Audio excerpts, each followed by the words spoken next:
So I'm going to read you guys a post I just made on Facebook, just learning, of course, some more stuff about what's going on in this fucked up world. But this particular bit pertains to, well, you'll catch it. I'm just sitting and watching a lot of news entities and individuals bend and fold like pretzels under the weight of colonialism and white supremacy like nobody's business. And I find myself understanding that there are two types of people supporting this nonsense.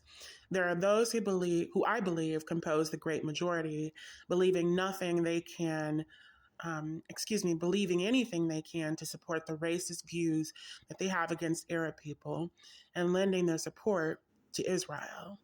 There are also those who are of the minority, yet are still many, who do not want to do the work of being the free thinkers everyone throughout social media was claiming they were for the past few years and point out the atrocities of white supremacy and colonialism. As we see it today, colonialism is America lying to the general public to begin wars in other countries that are really predicated upon our greed for their resources. Colonialism presents today as America lying to the world about its morality and democracy when this democratic republic commits its own war crimes in the Middle East. Modern colonialism and white supremacy are believing white Israelis are entitled to wiping out an entire group of non-white people who happen to be Semites just like them, because they fooled themselves and the entire world into believing it is okay to steal land from a people and expel them from it violently, as long as they're not white. Unfortunately, though, I had hoped humans are built a certain way and that we don't necessarily need religion to dictate our morality for us to be humane. We've proven that whether connected to creed or not, very few of us have actual humanity.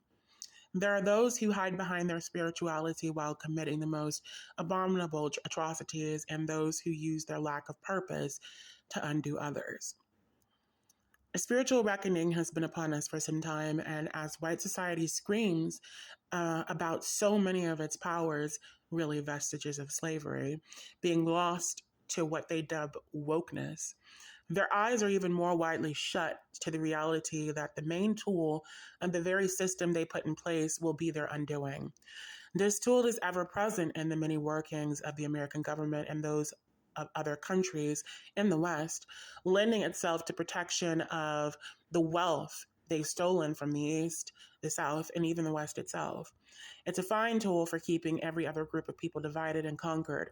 It even serves to give cover and aid to those committing genocide, as they accuse the victims and the entire world, really, of bringing about their destruction. When the last of the plagues you all have brought upon yourself greets you, like Ramses as he stood over his fallen son, will you still question why? So I'll just leave it at that.